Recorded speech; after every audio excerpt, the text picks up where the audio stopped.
দেখেন, নবী করিম সাল্লাল্লাহু আলাইহি ওয়াসাল্লামকে সবচেয়ে বেশি সাপোর্ট করেছেন তার চাচা আবু তালেব। আবু তালেব মুসলমান হননি শেষ পর্যন্ত।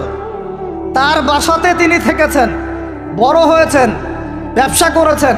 চাচাকে কালিমা পড়াতে পারেন নাই, দ্বীনের পথে আনতে পারেন নাই। তাই বলে কি তিনি চাচার সঙ্গ ছেড়ে দিয়েছিলেন? আমরা সবাই নিজেকে আলাদা বিভক্ত মনে করি। নসিহতের মধ্য দিয়ে, সদুপদেশের মধ্য দিয়ে, একটা ভ্রাতৃত্বের বন্ধনের মধ্য দিয়ে। সবাই তো আর খারাপ নয় ভাই, সবাই কি খারাপ? এখানে অনেক অসংখ্য ভালো মানুষ আছেন, প্রত্যেকটা সেক্টরে আছে। আপনার মাঝে বেশি ইমানদার আছে, আপনি জানেন না। প্রত্যেক ডিপার্টমেন্টে আপনার আমার চেয়ে বড় বড় ইমানদাররা আছে, কিন্তু পরিবেশ পরিস্থিতির কারণে হয়তোবা তারা তাদের ইমানটাকে জাহির করতে পারছে না।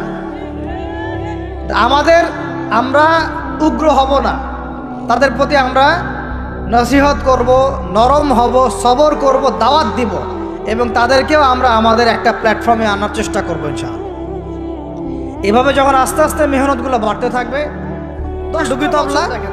এবং এমন কিছু সংস্কৃতির নামে কাজ যেগুলোর মধ্যে শিরক আছে অথবা বেদাত আছে অথবা কুফর। আপনি রাস্তায় হাঁটছেন বানরের মূর্তি নিয়ে, বানরের সাথে আপনার কি সম্পর্ক? বানরের সাথে বাঙালি সংস্কৃতির কি সম্পর্ক? আমরা কি বানর থেকে আসছি? তাহলে বানরের মূর্তি আমি হাটে নিয়ে হাঁটবো কেন? বানর থেকে আসছে কারা?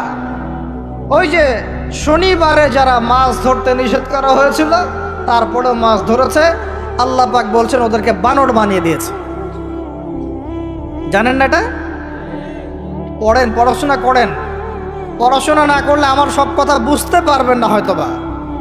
যদি বুঝতে না পারেন আরও একবার লেকচার শুনেন, রিপিটেড শুনেন, তারপরে আবার চেক করেন, ক্রস চেক করেন। একটা প্রজন্মকে আল্লাহ বানর বানিয়ে দিয়েছিলেন, কোরআনে দলিল আছে। আমরা কি সেই প্রজন্ম? তাহলে বানরের মূর্তি নিয়ে রাস্তায় হাঁটবো কেন? কেন? আপনি পেঁচার সাথে আপনার কি সম্পর্ক? পেঁচা কি আমার ভাগ্যের প্রতীক? হাত থেকে যদি কিছু পড়ে যায়, আমাদের অনেকে বলে যে একটু বসে যান, অমঙ্গল হতে পারে। চিরুনি পড়ে গেলে বলে যে মেহমান আসতে পারে। বিড়াল সামন দিয়ে চলে গেলে বলে একটু বসে যায়, অমঙ্গল হতে পারে। ইসলাম কি বলছে জানেন? যখনই মনের মধ্যে কোনো কুলক্ষণ আসবে, আপনি পড়বেন, আমার সাথে বলেন, আপনি পড়বেন আল্লাহুম্মা লা খায়রা ইল্লা খায়রুক ওয়ালা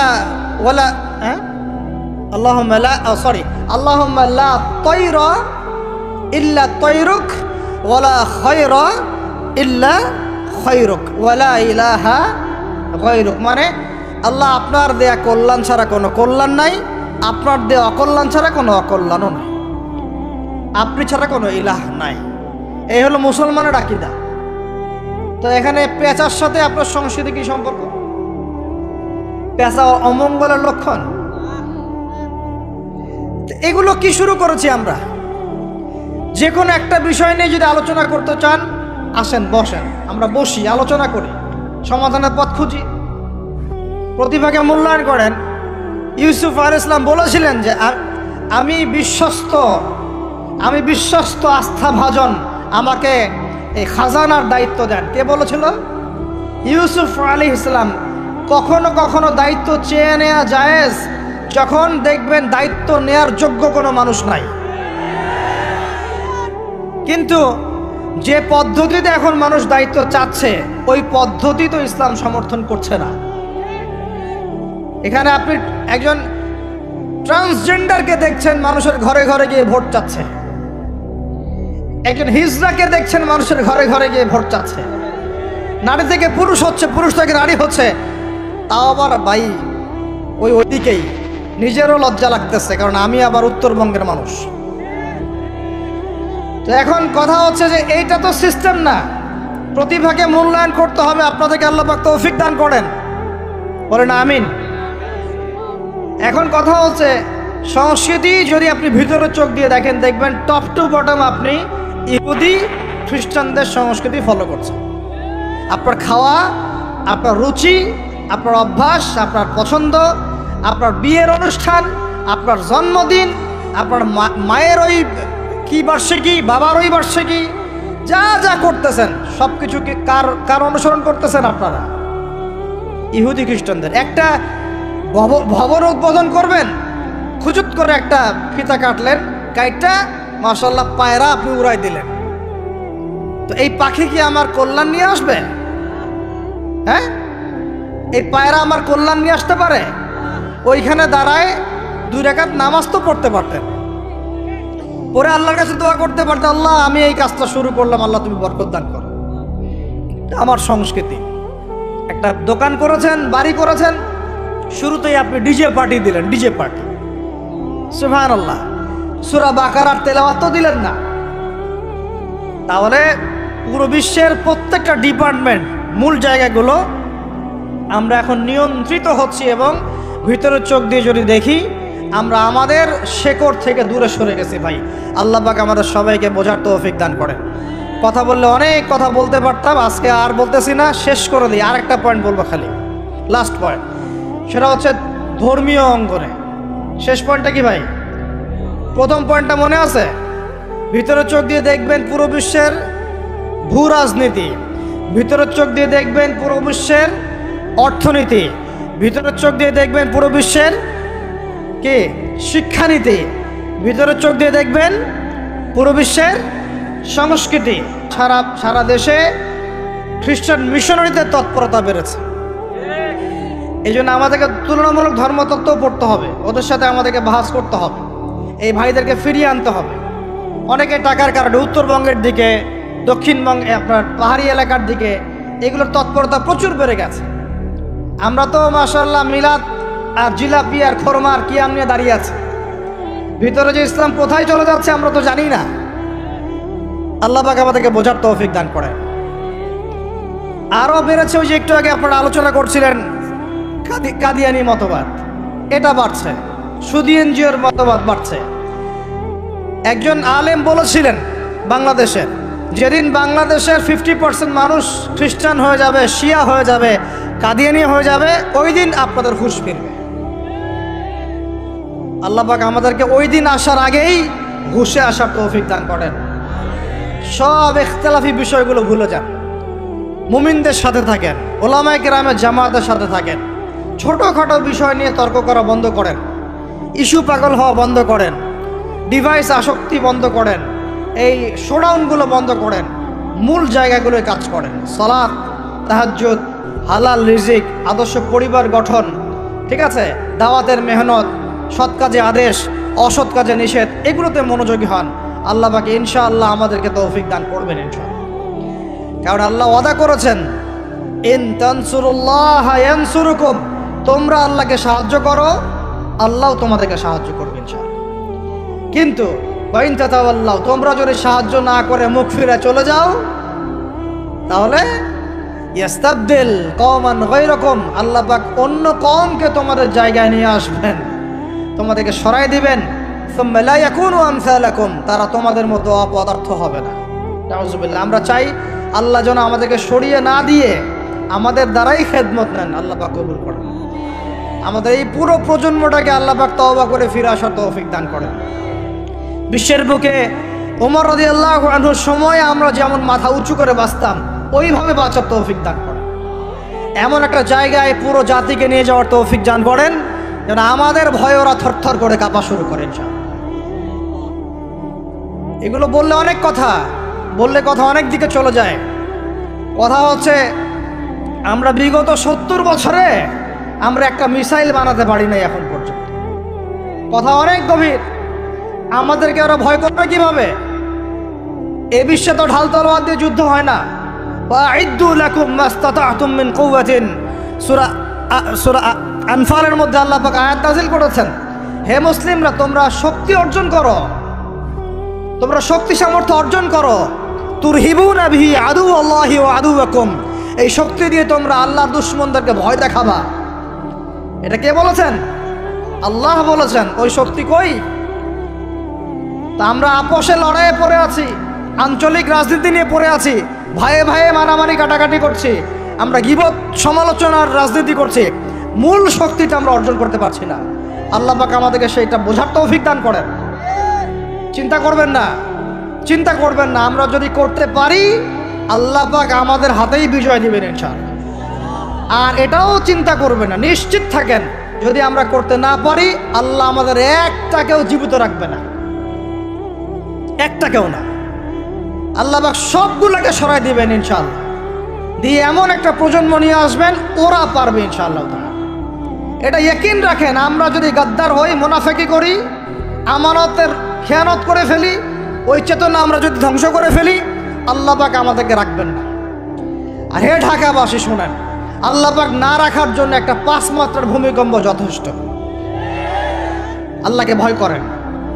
ঢাকায় জেনা বেড়ে গেছে, সমকামিতা বেড়ে গেছে, মাদক বেড়ে যাচ্ছে, ইয়াবাখোর বেড়ে যাচ্ছে, ছিনতাই বাড়তেছে, কত কি হচ্ছে আমাদের শহরে, আমাদের চোখের সামনে। অশ্লীলতার কারণে এই ভূমিকম্পের আযাব আসে, নোংরামির কারণে আসে, জেনার কারণে আসে, পরকীয়ার কারণে আসে, ব্যভিচারের কারণে আসে, ঘরে ঘরে ঢুকেছে এগুলো। আল্লাহ পাক আমাদের ঢাকাবাসীকে হেদায়েত দান করেন। আমি তো আপনাদের একজন, আমি কিন্তু আপনাদের একজন, আমি আপনাদের বাইরের কেউ না, কিন্তু এগুলো দেখে আমার মনটা কাঁদে, কষ্ট হয়। ঢাকা যেমন মসজিদের শহর, এই মসজিদের শহরের মধ্যে এরকম অন্যায় অবিচার ঘরে ঘরে কেমন করে ছড়িয়ে পড়ে, কেমন করে? একটা অপরাধ হয়েছে আমাদের, অপরাধটা হচ্ছে আমরা সৎ কাজে আদেশ করেছি, অসৎ কাজে সমানভাবে নিষেধ করি না। মূল জিনিসটা কে দিয়েছে? মুসলিমরা দিয়েছে। রক্ত সংবহন তন্ত্র কারা আবিষ্কার করেছে? মুসলিমরা। আপনি জাবির ইবনে হাইয়ানকে ছাড়া আপনি কেমিস্ট্রি পড়াতে পারবেন না, ইবনে রুশদ ইবনে সিনাকে ছাড়া আপনি মেডিকেল সায়েন্স আগাতে পারবেন না, আপনি ইবনে রুশদ ছাড়া এই যে আমরা পাটিগণিত, বীজগণিত, জ্যামিতি, ত্রিকোণমিতি, পরিমিতি করে আপনি করতে পারবেন না।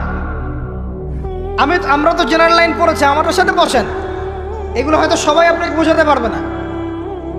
মূল জ্যোতির্বিদ্যায় যাচ্ছেন, আপনি অ্যাস্ট্রোনমিতে যাচ্ছেন, অনেক কিছু করছেন, আপনি মুসলিমদেরকে ছাড়া এক পা আগাতে পারবেন না। মূল ভিত্তিটা করে দিয়েছে কারা? উমাইয়ারা, আব্বাসীয়রা, সেলজুকরা, উসমানীয়রা এবং 4 খলিফার সময়। এই সময়ে এই শিক্ষার মূল ভিত্তিটা দাঁড়িয়েছে। এই যে আমরা যে নাহু সরফের কিতাবগুলো পড়ি, আমাকে বলেন তো, নাহু সরফের কিতাব রাসূলের যুগে ছিল? বলেন, ছিল না। কোন খলিফার সময় থেকে এগুলো সারা বিশ্বে ছড়িয়ে গেল নাম জানেন? আলী ইবনে আবি তালেব। কি নাম? আলী ইবনে আবি তালেব। আরবি ব্যাকরণের পুরো ভিত্তি দিয়ে দিয়েছেন তিনি, লুগা দিয়ে দিয়েছেন, কায়দাগুলো দিয়ে দিয়েছেন। এখন সারা বিশ্বের মানুষ আরবি পড়ছে, আরবি বুঝতে পারছে, ব্যাকরণ বুঝতে পারছে, কোরআন নিয়ে গবেষণা করতে পারছে। প্রত্যেকটা সেক্টর, ধর্মীয় অঙ্গন বলেন, অর্থনীতি বলেন, জ্যোতির্বিদ্যা বলেন, কেমিস্ট্রি, ফিজিক্স, যাই বলেন, মুসলমানদের কাছে লাগাতে পারবেন। তাহলে আমরা যে যুগে ছিলাম সেইখানে কি ফিরে আসা যাবে না? সম্ভব না। তাহলে প্রয়োজন কিসের? প্রয়োজনটা হচ্ছে, আমি জেনারেল শিক্ষার বিরোধী নই, কোশ্চিনকালেও নয়। জেনারেল শিক্ষা থাকবে, ইংরেজির প্রয়োজন আছে, বাংলা অবশ্যই প্রয়োজন আছে, মুক্তিযুদ্ধ সংস্কৃতি আমরা জানবো, শিখব, চেতনা ধারণ করব, সব ঠিক আছে। আমরা সমাজবিজ্ঞান পড়ব, দর্শন পড়ব, সায়েন্স পড়ব, আর্টস পড়ব, কমার্স পড়ব, সব ঠিক আছে ভাই। মেডিকেল সায়েন্স পড়েন, ইঞ্জিনিয়ারিং পড়েন, কিন্তু কোরআন বাদ দিয়ে নয়, হাদিস বাদ দিয়ে নয়, আকীদা বাদ দিয়ে নয়, সিরাত বাদ দিয়ে নয়, ফিকহ বাদ দিয়ে নয়। রাজি আছেন ইনশাআল্লাহ? এখন আমাকে বলেন এর উপায় কি? এর আসল উপায় কি? এখন এটা কি আপনি চাইলেই প্রতিষ্ঠা করতে পারবেন? আমার ক্ষুদ্র জ্ঞানে আমার কাছে 3টা উপায় মনে হয়। কয়টা উপায় ভাই? এক নম্বরটাই সবচেয়ে সেরা উপায় এবং সবচেয়ে কঠিন উপায় এবং একই সাথে সবচেয়ে ইফেক্টিভ উপায়। এটা যদি করা যায় তাহলে আর 2-3-এর প্রয়োজন হবে না। সেটা হলো জাস্ট যদি আমাদের ঊর্ধ্বতন কর্তৃপক্ষ, আমাদের শিক্ষা মন্ত্রণালয়, আমাদের গভর্নমেন্ট, আমাদের প্রশাসন, আমাদের সরকার, তারা যদি একটা টেবিলে বসে ওলামায়ে কেরামদেরকে নিয়ে বসে, প্রতিভাবান ইয়াংদেরকে নিয়েও বসে, শিক্ষা নিয়ে যাদের অবদান আছে তাদেরকে নিয়ে বসে যদি একটা শিক্ষানীতি প্রণয়ন করে যে না, আমাদের দেশটা মুসলিম কান্ট্রি, বেশিরভাগ মানুষই মুসলমান জনগণ, মুসলমান যুবক, মুসলমান যুবতী, মুসলমান শিশু কিশোর বেশিরভাগই মুসলিম। অ্যাজ এ ডেমোক্রেটিক সিস্টেম এখানে বেশিরভাগই মুসলিম।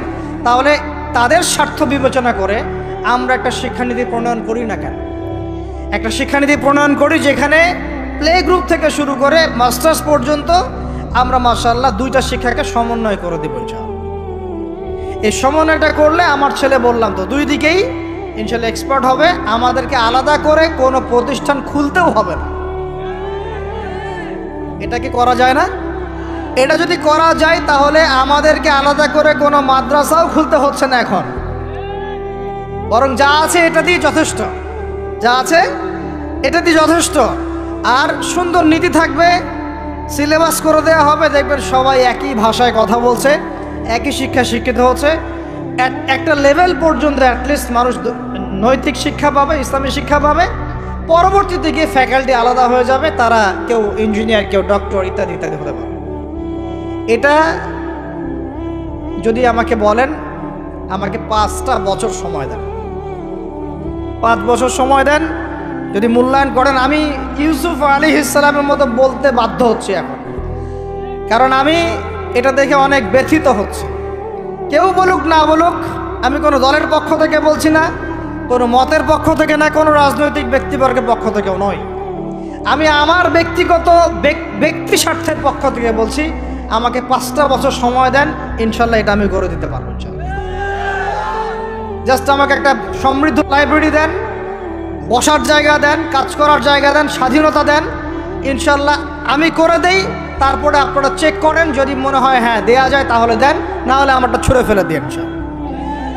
পরে প্রয়োজনে ওটা আমি একা একা আমার একটা ইউনিভার্সিটি বানাই, সেখানে পড়াবো ইনশাল্লাহ। এটা 1 নাম্বার অপশন। 2, যদি এটা না করা হয়, আর এটা না করার সম্ভাবনাও আছে, কারণ আমি বলছি পুরো বিশ্ব আমরা নিয়ন্ত্রণ করি না, আমরা নিয়ন্ত্রিত। আমরা কি নিয়ন্ত্রিত? তারপরে দ্বিতীয় অপশন হচ্ছে, যতগুলো শিক্ষা প্রতিষ্ঠান এখন আছে, স্কুল হোক আর মাদ্রাসা হোক, এগুলোতে আপনারা সিলেবাসের মধ্যে একটু সমন্বয় নিয়ে আসার চেষ্টা করেন। সিলেবাস একটা আছে, ঠিক আছে, বুঝলাম, একটু সমন্বয় আনার চেষ্টা করেন। সমন্বয় করে অ্যাটলিস্ট বাংলা ইংরেজির সাথে আরবিটাকে মিক্স করার চেষ্টা করেন।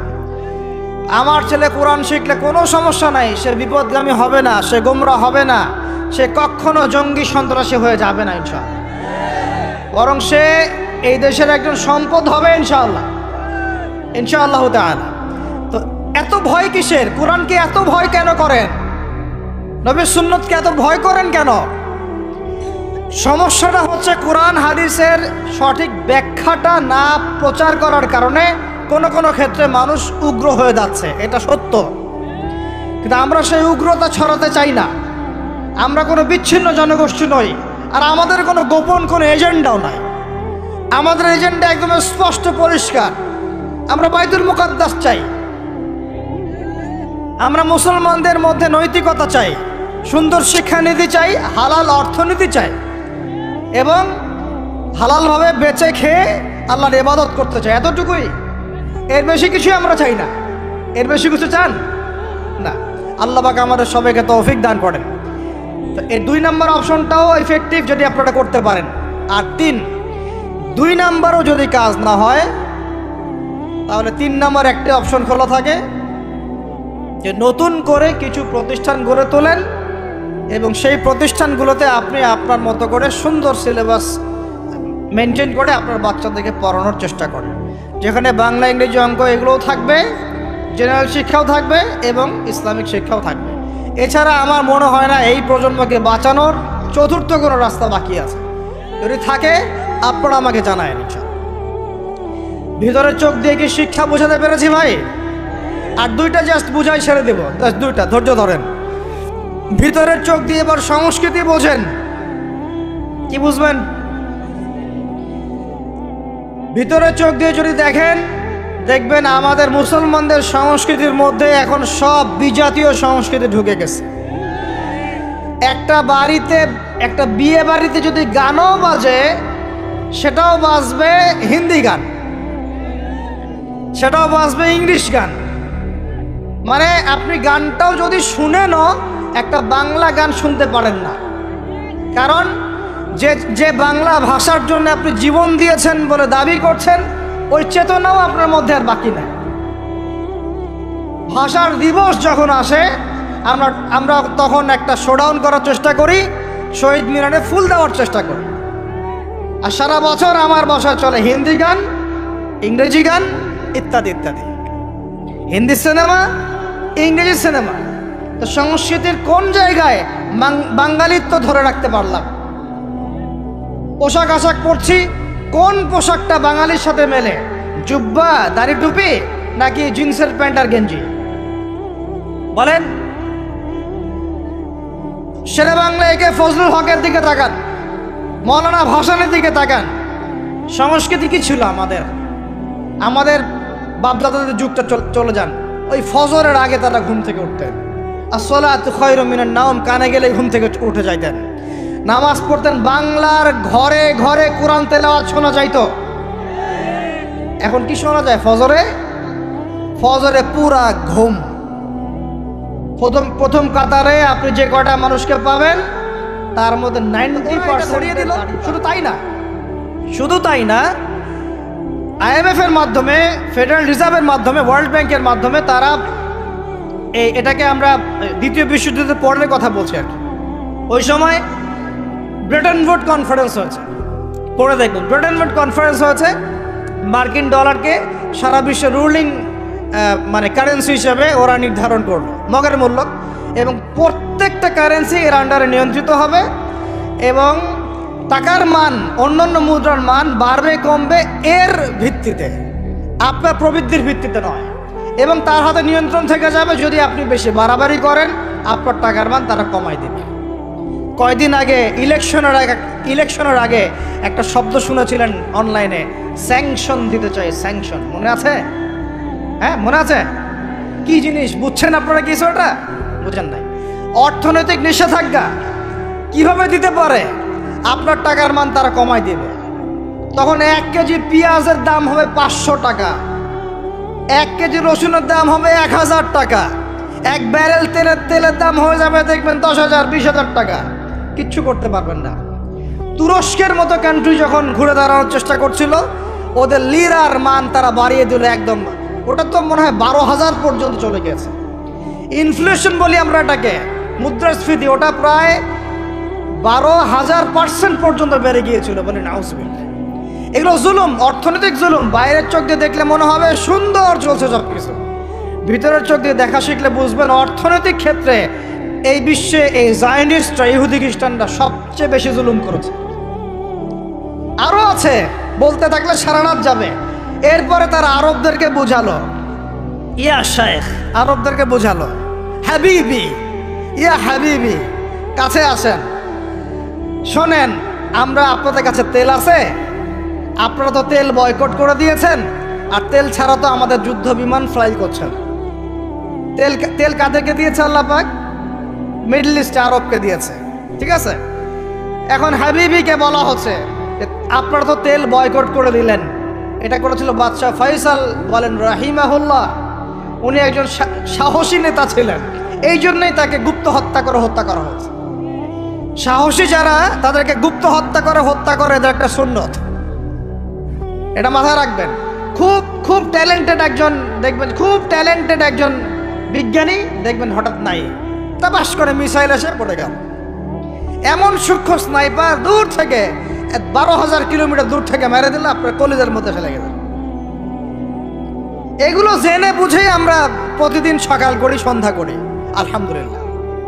কারণ অ্যাটলিস্ট আপনাকে তো জানতে হবে। জেনে নেন, পরে আপনারা চিন্তা করবেন যে কিভাবে লাইফ লিড করবেন। ফাযাক্কির ইন্নামা আনতা মুযাক্কির, আপনি উপদেশ দিন, শুধু আপনি উপদেশ দাতা। লাস্তা আলাইহিম বিমুসাইতির। ফাযাক্কির ইন্নাফাআতিয যিকরা সায়াযাক্কারু মান ইয়াখশা, যারা আল্লাহকে ভয় করে তারা ফিরে আসবে ইনশাআল্লাহ। তো যেটা বলছিলাম, বাদশাহ ফয়সাল একদম বয়কট করে দিলেন। এবার ওরা এসে বুঝাচ্ছে যে তেল ছাড়া তো আমাদের চলছে না। এদিকে ওদের ডলারের মান কমে যাচ্ছে, মুদ্রাস্ফীতি হচ্ছে, ইনফ্লেশন হচ্ছে। এখন তারা বোঝালো যে ঠিক আছে, একটা চুক্তি করা যাক। যুবকরা ভালো করে শোনেন, এগুলো জানেন না বলেই অনেক সময় আপনি সহি সহি বলে সহি ভুল পথে যাচ্ছেন ভাই।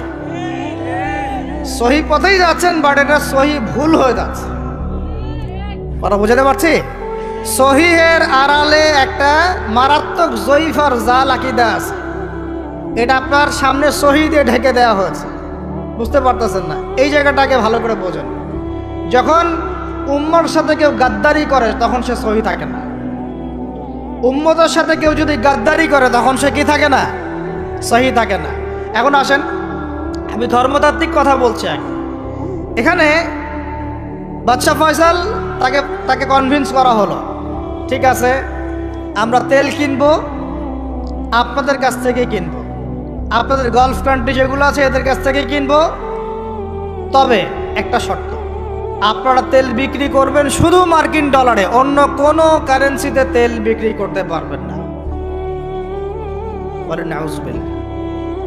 আপনি বাংলাদেশ গভর্নমেন্ট যদি গিয়ে এক ব্রিফকেসের মধ্যে 1 কোটি টাকা নিয়ে যায়, বুঝেন কথা, বুঝতে পারতেছেন? 1 কোটি টাকা আমাদের টাকা নিয়ে গিয়ে যদি বলে শেখ হাবিবি আমাকে তেল দাও, ওরা বলবে তেল দিতে পারবো না, খালাস, কুল্লু খালাস, এখান থেকে বের হও। কথা বুঝতে পারেন নাই? 1 কোটি কি দিবেন? টাকা, তেল দিবে না। লিখে নেন, দিবে না। কিন্তু সেই 1 কোটি টাকাকে যদি আপনি ডলারে কনভার্ট করেন, ওটাকে ডলার দিয়ে কনভার্ট করেন, করে যদি বলেন হাবিবি তেল, তখন বলবে যে আসো দাঁড়ালিলাহি, তেল নিয়ে যাও, খালাস, কুল্লু খালাস। এটা বুঝতে পারছেন? তেল বিক্রি করব শুধুমাত্র ডলার দিয়ে, ডলার ছাড়া অন্য কোনো কারেন্সিতে তেল বিক্রি করতে পারবো না। এইটা পশ্চিমারা আরবদের সাথে একটা সন্ধি করলো আর কি, চুক্তি করলো। এই চুক্তির নাম হলো পেট্রো ডলার মনিটারি সিস্টেম। বুঝতে পারলাম? Petro dollar monetary system. এর বদৌলতে আরবের মরুভূমি হয়ে গেল এখন একদম অট্টালিকার প্রাসাদ। বোঝা যায়? মরুভূমিগুলো হয়ে গেল কি অট্টালিকার প্রাসাদ, আর বাকি পুরো মুসলিম উম্মার উপর দেখেন কি দুরবস্থা নেমে আসছে। শুধু তাই না, ওই ডলার হলো একদম লিডার, কারেন্সির লিডার। এখন ওই ডলার তেলের মান নির্ধারণ করবে, আপনি টাকা দিয়ে করতে পারবেন।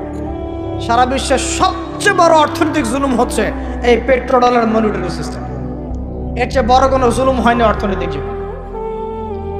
এখন অনেক ওলামায়ে কেরাম আছেন আপনারা এখানে, আমি জানি উপস্থিত, আপনারা একটু ফিকহের কিতাবগুলো মোতালা করে আমাদেরকে একটা ফতোয়া দিয়েন যে এইরকম মনিটারি সিস্টেম প্রণয়ন করা জায়েজ না না জায়েজ।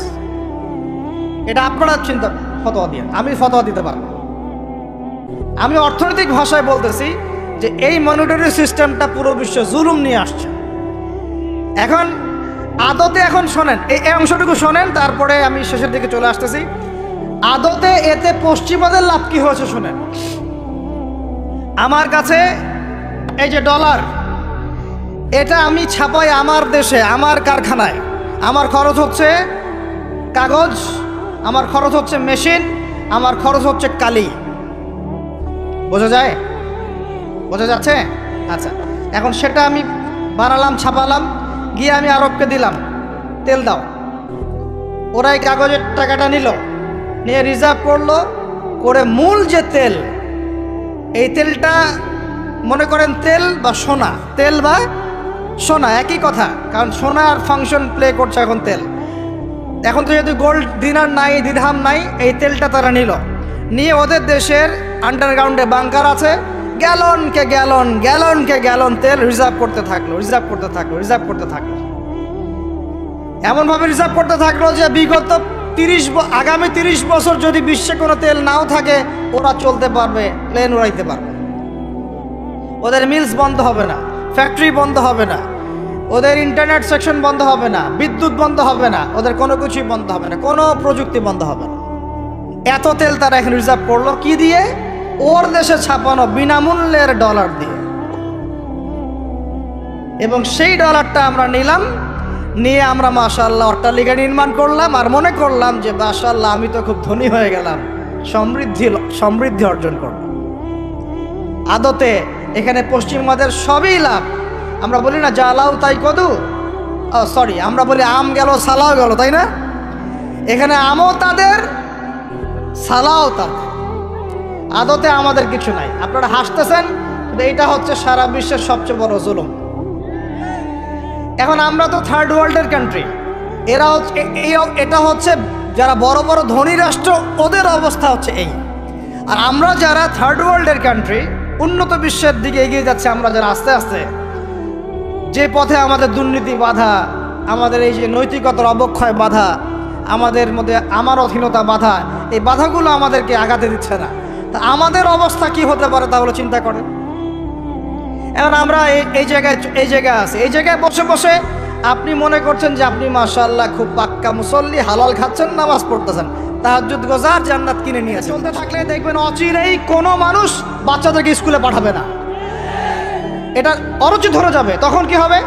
কোটি কোটি স্কুল কলেজ বিশ্ববিদ্যালয়ে খা খা করে পড়ে থাকবে, কেউ পাঠাবে না ওখানে। তখন মাদ্রাসার দিকে মানুষ ঝুঁকবে আরো বেশি।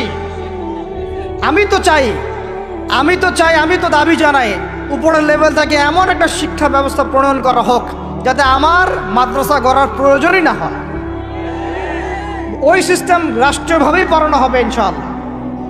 আপনি মালয়েশিয়ার দিকে তাকিয়ে দেখেন, আপনি এই যে ওয়েস্টার্ন কান্ট্রির মধ্যে অনেক কান্ট্রি আছে, অস্ট্রেলিয়ার মতো জায়গাতে আছে, ব্রিটেনের মতো জায়গাতে আছে, কোনো কোনো ক্ষেত্রে আপনি লেবাননকে দেখেন, ইয়েমেনকে দেখেন, জর্ডানকে দেখেন, কাতারকে দেখেন, সৌদি আরবিয়াকে দেখেন, অনেক কান্ট্রি আছে।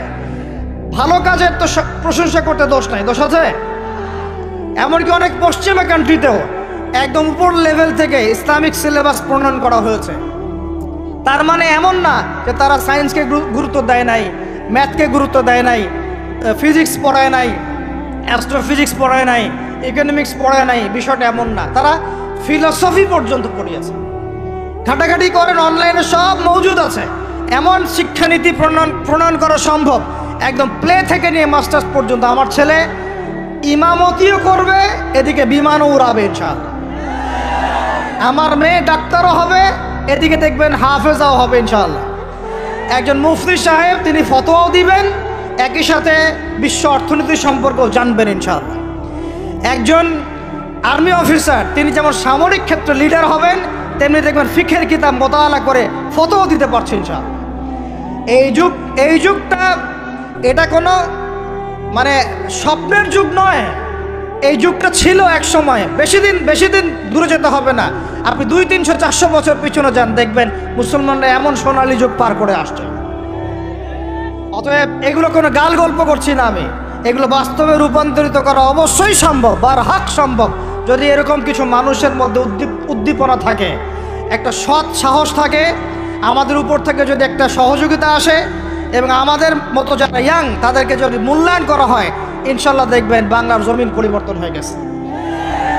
এই পরিবর্তন হলে দেশের জন্য কোনো খারাপের কিছু নাই, রাষ্ট্র পিছিয়ে যাবে না, রাষ্ট্র আরও এগিয়ে যাবে ইনশাআল্লাহ।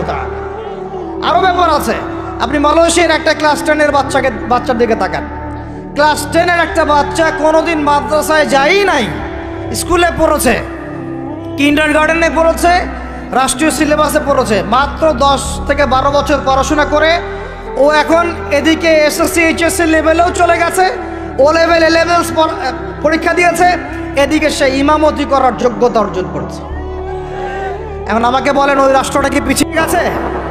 অতএব এই শিক্ষার দিকে অনেক মনোযোগ হতে হবে আমাদের সবাইকে, আল্লাহ পাক তৌফিক দান করেন। আমরা যদি এখন এগুলোর বিরুদ্ধে গঠনমূলক কথা না বলি, গঠনমূলক প্রতিবাদ না করি এবং আমাদের রাষ্ট্রপ্রধানদেরকে না বুঝাই, তাহলে অনেক দেরি হয়ে যাবে। আজকে থেকে 20 বছর আগে ইহুদি খ্রিস্টানরা পরিকল্পনা করেছিল এই টিকটক প্রজন্ম গড়ে তোলার জন্য, তারা আজকে সফল হয়েছে। এখন আমরা যদি এখন চুপ করে থাকি, আগামী 20 বছর পর আপনি দেখবেন আর একটা প্রজন্ম আসছে, এরা মানুষকে সালাম পর্যন্ত দিবে না। দেখে নিন আপনি, 20 বছর লাগবে না, 5টা বছর যাক, তারপর দেখেন কি হয়। আল্লাহ, এরা কি এখন বাসায় ঢুকে বাবা মাকে সালাম দেয়? কারণ কোনো প্রতিষ্ঠান ওকে সালাম দেওয়া শিখায় নাই, স্কুলে না, কলেজে না, কোথাও সে সালাম দেওয়া শিখছে না। আসসালামু আলাইকুম ওয়া রাহমাতুল্লাহি ওয়া বারাকাতুহু বিশুদ্ধ করে বলতে পারছে না। বিশুদ্ধ করে বলতে হবে না? অর্থ আছে না? এর একটা তাজবিদ আছে না? এগুলো তো আমরা গুরুত্ব দিচ্ছি না। এমন প্রজন্ম গড়ে উঠেছে অলরেডি যারা এখন পিতা মাতাকে সালাম দেয় না, পিতার সাথে ঝগড়া করে, মায়ের সাথে মায়ের গায়ে হাত তুলে, মায়ের গায়ে হাত তুলে, সম্পত্তির জন্য মাকে হত্যা করে, সম্পত্তির জন্য বাবার গায়ে হাত তোলে। ওদিক থেকে মাস্টার ডিগ্রি পাস করে আসে ব্রিটেন থেকে, অক্সফোর্ড থেকে, কেমব্রিজ থেকে আইসা এদিকে প্রফেসর হয়েছে বিভিন্ন বিশ্ববিদ্যালয়ের, বাবা পড়ে আছে বৃদ্ধাশ্রমে। কতগুলো এক্সাম্পল নেবেন। এগুলো আমি কি গাল গল্প করছি? আমি কোনো গাল গল্প করতে এখানে আসি নাই, এগুলো বাস্তবতা। যদি বাহিরের চোখ দিয়ে আপনি দেখেন মনে হবে অর্থনীতি অনেক ভালো, ভিতরের চোখ দিয়ে দেখেন অর্থনীতি সুদ দিয়ে ভর্তি হয়ে গেছে। প্রত্যেক পদে পদেই সুদ। গাধাদেরকে আমি তো বুঝাতে পারি নাই। কাগজের টাকা আর এই যে আপনার এই ইলেকট্রনিক মানির কথা তো দীর্ঘদিন বলেছি, কিছু গাধা আছে এদেরকে বুঝাতে পারি নাই। এর মধ্যেও সুদ আছে, এর মধ্যে কি আছে? আর আমি কখনোই বলি নাই যে কাগজের টাকাটা হারাম। মিথ্যাচারে এরা যে পরিমাণ হাদিস জাল বানায়, এদের চেয়ে বড় জাল বানানো কর কেউ নাই বাংলাদেশে। একটা কথাকে ঘুরাই ফিরে এমন ব্যাখ্যা শুরু করবে যে আপনি বিভ্রান্ত হয়ে যাবেন। একটা ইমোশন প্রকাশ করবেন, উহুদের প্রান্তে দাঁড়িয়ে একটা ইমোশন প্রকাশ করবেন, ও বানাই দিবে ও জান্নাতের ঘ্রাণ পেয়ে আসছে। আপনি বলবেন যে কাগজের টাকা নয়, মনিটরি সিস্টেমটা হারাম, ও বানাই দিবে ও বলেছে কাগজের টাকা হারাম।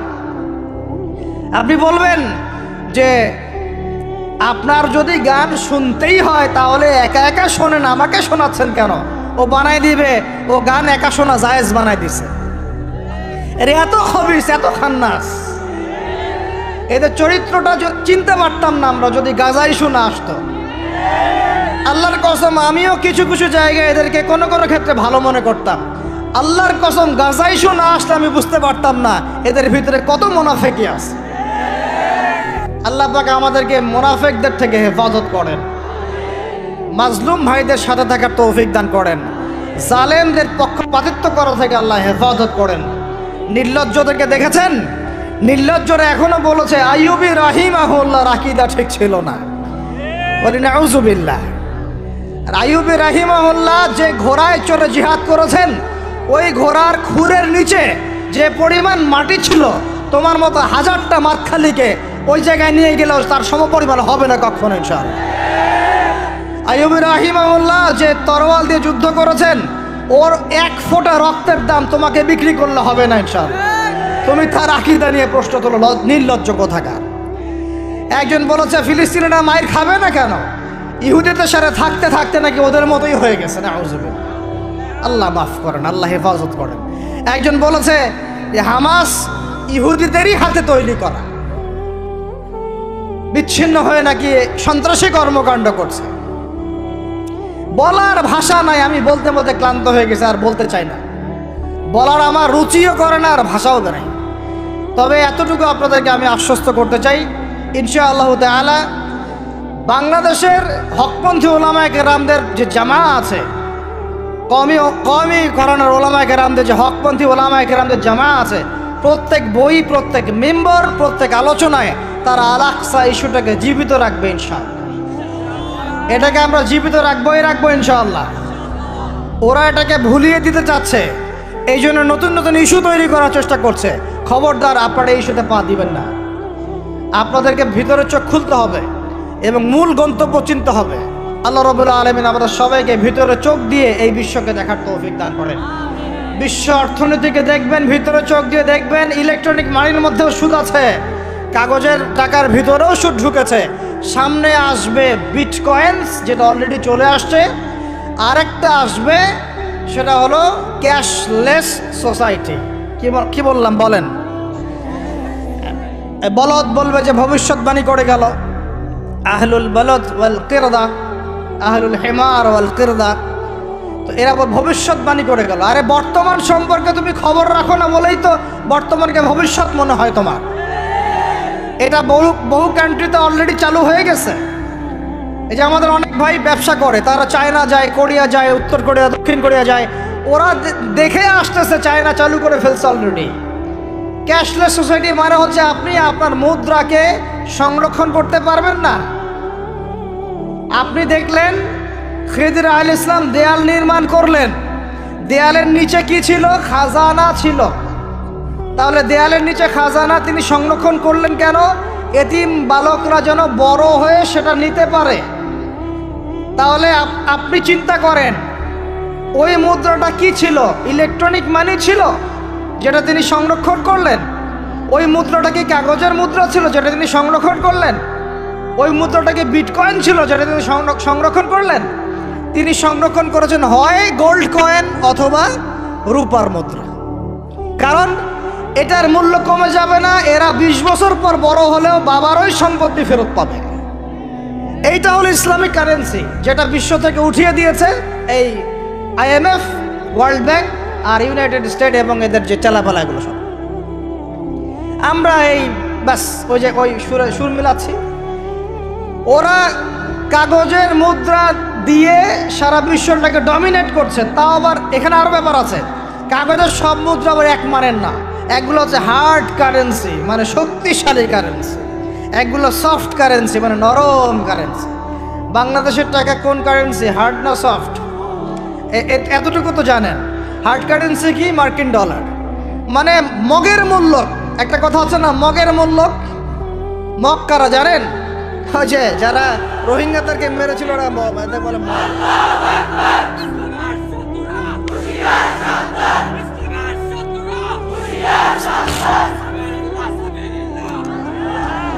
আমি এখানে গরম গরম বক্তব্য দিতে আসি নাই। এখানে গরম গরম বক্তব্য দিয়ে আপনাদেরকে উত্তেজিত করা আমাদের উদ্দেশ্য না। উদ্দেশ্য হচ্ছে বিশ্বের প্রেক্ষাপটটা বোঝানো। এই বিশ্বে আমরা স্বাধীন হতে এখনো পারি নাই। যেদিন পারবো, কোন দিন পারবো? যেদিন বাইতুল মুকাদ্দাস আমাদের হাতে আসবে।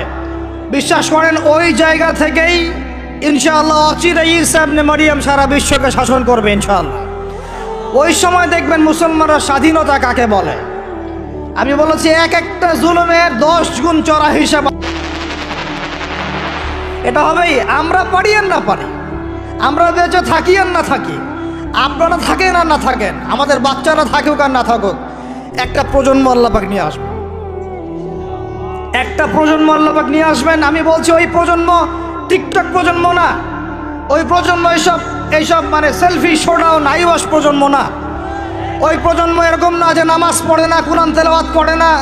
ওই প্রজন্ম এমন না দাওয়াতের মেহনত নাই, ওই প্রজন্মের জিহাদের কোনো জজবা নাই, ওই প্রজন্মের মধ্যে ইসলামের শারঈ কোনো জ্ঞান নাই, ওলামায়ে কেরামের কোনো সোহবত নাই, দিন প্রতিষ্ঠার কোনো ফিকির নাই।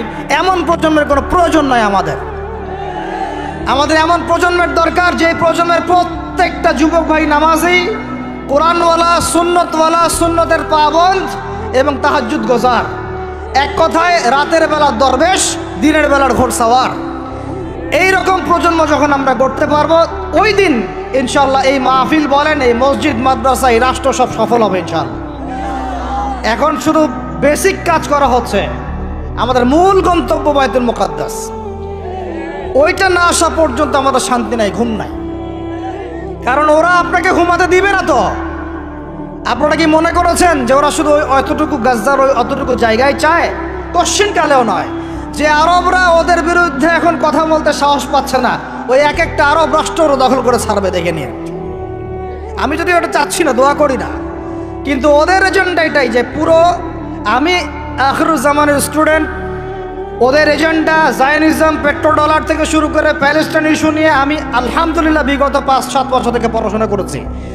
আমি আমার টুপির নিচ থেকে কথা বলছি না। ওদের এজেন্ডা হচ্ছে পুরো হোলি ল্যান্ডটা তারা দখল করতে চায়। হোলি ল্যান্ড কাকে বলে এটাও তো আমরা জানি না। ওরা শুধুমাত্র ওই ওয়েস্টার্ন ব্যাংক আর বাইতুল আকসা, বাইতুল মুকাদ্দাস আর এই গাজার অংশটুকু দখল করতে ওখানে আসে নাই। ওরা এসেছে পুরো হোলি ল্যান্ডটাকে দখল করতে। আমি ওলামা সম্মেলনে বলেছিলাম, পুরো হোলি ল্যান্ড তারা দখল করতে এসেছে। হোলি ল্যান্ড মানে মিশরের নীল নদ থেকে শুরু করে ইরাকের ইউফ্রেটিস নদী পর্যন্ত এই পুরো জায়গাটা তারা দখল করতে চায়। কেন চায়? কারণ তারা মনে করে ওই জায়গাটা সৃষ্টিকর্তা তাদেরকে দিয়েছেন। নাউজুবিল্লাহ। তারা মনে করে ওইটা হচ্ছে তাদের মসিহ আসার জায়গা, এবং ওই জায়গা থেকে তাদের মসিহ, তথাকথিত মসিহ মানে মসিহুদ দাজ্জাল, পুরো বিশ্বকে শাসন করবে এবং তারা তাকে সঙ্গ দিবে। এটা ওদের এজেন্ডা, এটা ওদের ভিশন। যত কিছু ওরা পৃথিবীতে করছে এই ভিশনটাকে কাজে লাগিয়ে, এই ভিশনটাকে পিছনে রেখে তারা এই কাজগুলো করছে। এটা আপনি বুঝতে পারবেন না বাইরের চোখ দিয়ে, ভিতরে চোখ দিয়ে পড়াশোনা করেন, খেদির হন, বুঝতে পারবেন।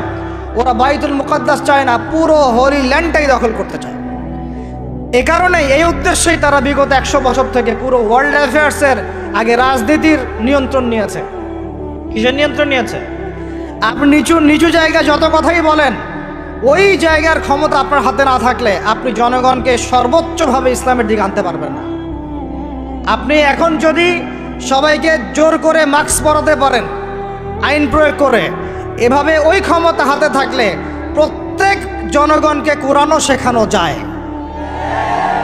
ওই ক্ষমতাটার ইসলামের দরকার আছে। যদি যদি ওই ক্ষমতার বলে প্রত্যেক মানুষকে মসজিদে সোশ্যাল ডিস্টেন্স মেনটেন করানো যায়, তাহলে ওই ক্ষমতা যদি হাতে থাকতো প্রত্যেক মা বোনকে পর্দা করানো যেত, প্রত্যেক যুব ভাইকে দিন শেখানো যেত, বাধ্যতামূলক কোরআন শিক্ষাও চালু করা যেত, বাধ্যতামূলক কোরআন শিক্ষার সাথে হাদিসের শিক্ষা চালু করা যেত, সিলেবাসের মধ্যে নবীর সিরাত সংযোজন করা যেত। ইসলামে এই ক্ষমতাটা দরকার আছে। কিন্তু এটাকে অ্যাচিভ করার যে পথ পদ্ধতি, এই পথ পদ্ধতির মধ্যে আমরা আসলে কেউ নাই। নবীর তরিকার মধ্যে আমরা নাই, আমরা পড়ে আছি পশ্চিমা তরিকার মধ্যে। পশ্চিমা তরিকা দিয়ে ওই জায়গায় আপনি যেতে পারবেন না।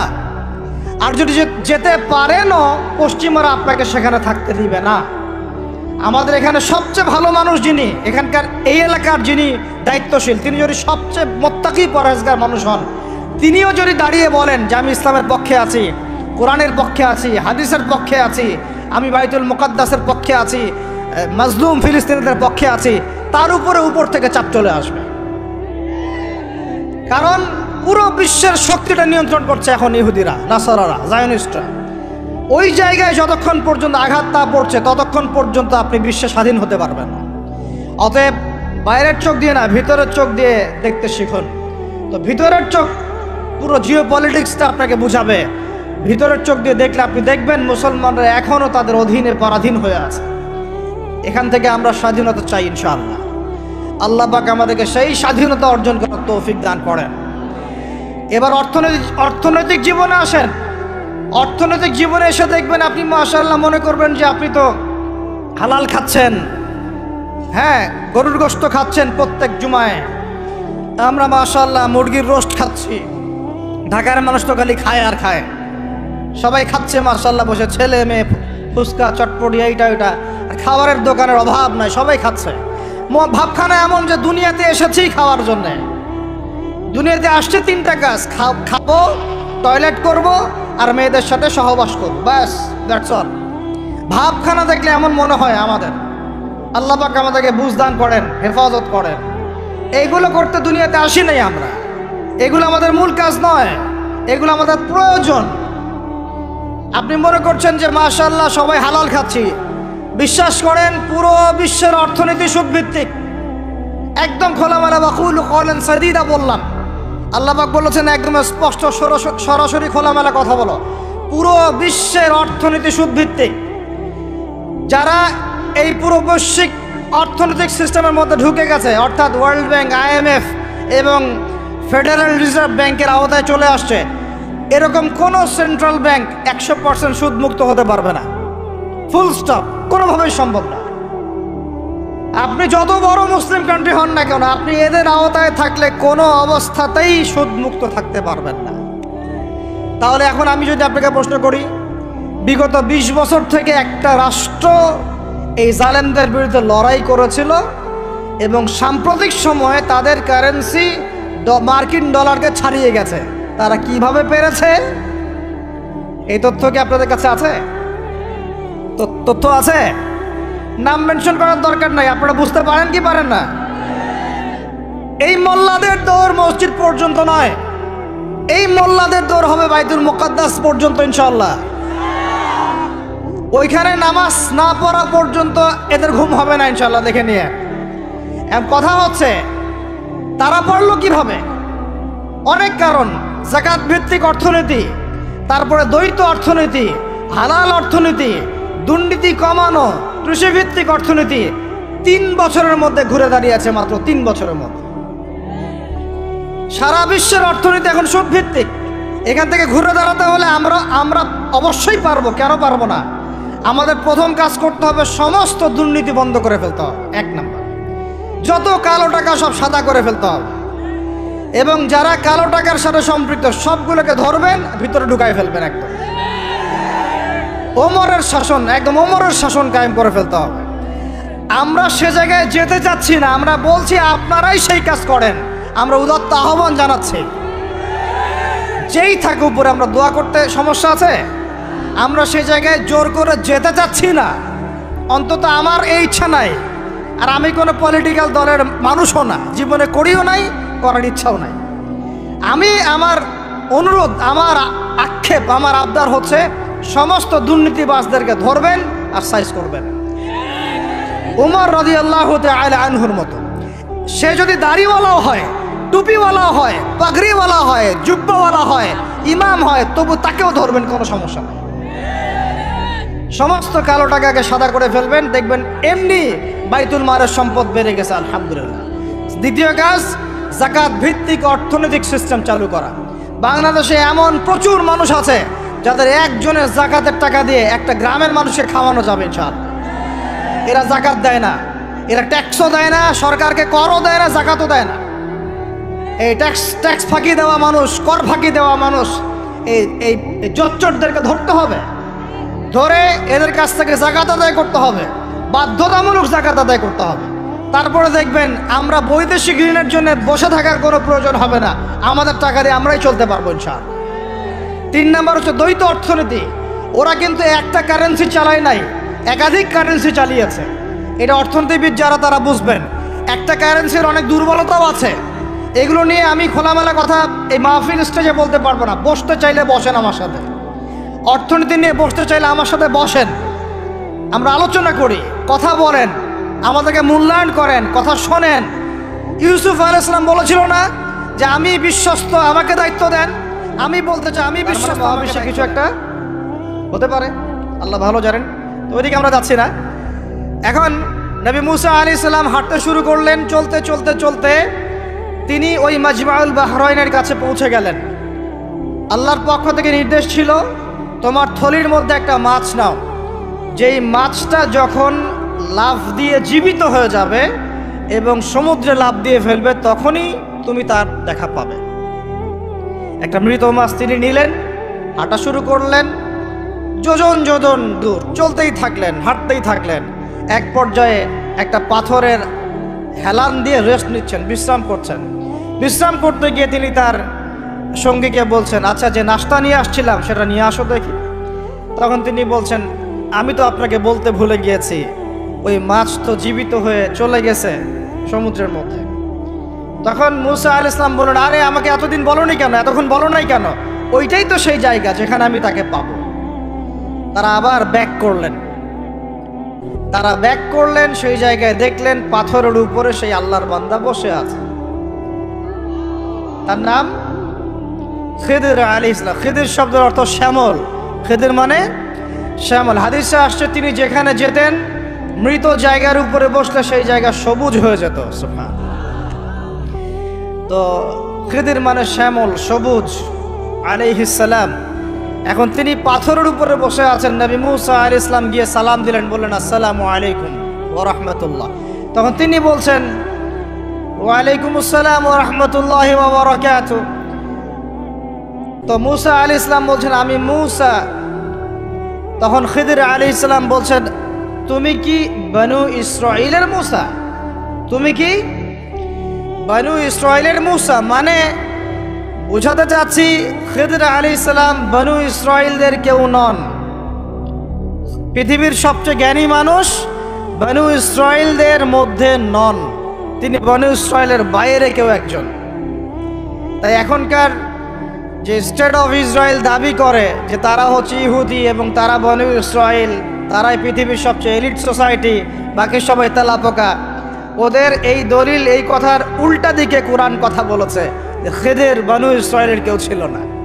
তো পৃথিবীর সবচেয়ে সেরা মানুষ জ্ঞানী মানুষকে খুঁজতে হলে নবী মুহাম্মদ সাল্লাল্লাহু আলাইহি ওয়াসাল্লামের উম্মতে আসতে হবে। কথা বুঝতে পারছেন? পরতে পরতে দলিল আছে, একটু ঠান্ডা মাথায় গভীরভাবে ভাবার চেষ্টা করতে হবে। তো এখন খিদির আলাইহিস সালামকে নবী মূসা আলাইহিস সালাম বলছেন যে হাল আদুল্লুকা আলা আন তুআল্লিমানি মিম্মা উল্লিমতা রুশদা, আমি শুনেছি আল্লাহ আমাকে বলেছেন যে আপনি পৃথিবীর সবচেয়ে জ্ঞানী মানুষ, তাহলে আমি কি আপনার সাথে সঙ্গী হতে পারি, সফর করতে পারি, যে আপনাকে আল্লাহ পাক যে জ্ঞান শিক্ষা দিয়েছেন আপনি আমাকেও শেখাবেন? এটা হলো স্টুডেন্টের একটা আর্তনাদ। ছাত্র হিসেবে তিনি বলছেন আমি কি আপনার সঙ্গী হতে পারি, আল্লাহ আপনাকে যে জ্ঞান শিখিয়েছেন আমাকেও শিখাবেন। দেখেন একজন নবী এই কথা বলছেন, আর আমাদের তো মাশাআল্লাহ ওই যে বললাম জ্ঞান শেখার কোনো ফিকির নাই। 6 মাসের একটা কোর্স করতে পারি না, কোরআন তেলাওয়াত শিখবো 3 মাসের কোর্স করতে পারি না, 3 ঘন্টা ওয়াজ শুনতে রাজি, 3 ঘন্টা আমরা বই পড়তে পারি না। তো এই প্রজন্মটা দিয়ে হবে না ভাই। আমি আপনাদেরকে পরিবর্তন করতে চাই, আল্লাহ পাক যেন কবুল করেন, তৌফিক দান করেন। এখন খিদির আলাইহিস সালাম বলছেন ইন্নাকা লান তাস্তাতিআ মাইয়া সাবরা। টিচারের কি কথা, কি দূরদর্শিতা! টিচার বলছেন যে তুমি তো আমার সাথে সবর করতে পারবে না। সঙ্গী হওয়ার আগেই কথা বলা শেষ। আপনি এসে আমাকে বলছেন ভাই আপনার সাথে কি সফর করতে পারি, একটু ইলম শেখাবেন, আর আমি বলছি আপনি তো সফর করতে পারবেন না। তো কি পরিমাণ জ্ঞান, গভীরতা, দূরদর্শিতা থাকলে, ভবিষ্যৎ সম্পর্কে দূরদর্শিতা থাকলে তিনি আগেই বলতে পারেন যে আপনি সফর করতে পারবেন না। ক্লাসে আপনি পড়িয়েছেন মনে করেন 100 জন বাচ্চাকে, শেষে আপনি বললেন যে অমুক আব্দুর রহমান সে ফার্স্ট হতে পারে, এবং আব্দুর রহিম তুমি ভালো স্টুডেন্ট না, তুমি দুষ্টামি করো, পড়াশোনা করো না, তুমি ফার্স্ট হতে পারবে না, লাস্ট হবা তুমি। রেজাল্টের দিন দেখা গেল সত্যি সত্যি আব্দুর রহমান ফার্স্ট হয়েছে, আব্দুর রহিম লাস্ট হয়েছে। তার মানে কি টিচার গায়েবের খবর জানে? এটা কি তার হিকমা, তার প্রজ্ঞা, তার বাসিরা, তার অভিজ্ঞতা? আল্লাহ পাক তাকে সেই জ্ঞানটা দিয়েছিলেন। মুসা আলাইহিস সালামকে মুখের উপর বলে দিলেন তুমি তো আমার সাথে সবর করতে পারবে না। মুসা আলাইহিস সালাম বলছেন সাতাজিদুনি ইনশাআল্লাহু সাতাজিদুনি ইনশাআল্লাহু সাবিরান ওয়ালা আ'সি লাকা আমরা। ইনশাআল্লাহ আপনি আমাকে ধৈর্যশীল পাবেন এবং আমি আপনার কাজে কোনো বিঘ্ন সৃষ্টি করব না। তখন তিনি বলছেন ঠিক আছে, যদি তুমি আমার সাথে যেতেই চাও তাহলে ফালা তাসআলনি আন শাই, আমার সাথে চলতে গেলে কোনো প্রশ্ন করা যাবে না। কেমন টিচার!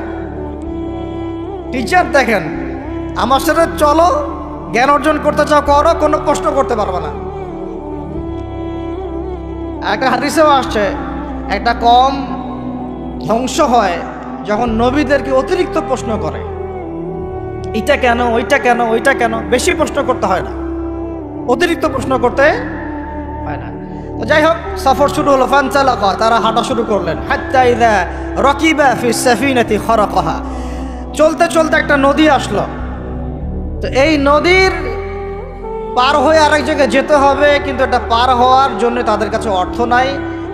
এক নৌকার মাঝি সে বিনামূল্যে এটাকে পার করার জন্যে প্রস্তাব দিল, ঠিক আছে বিনামূল্যে পার করে দিব।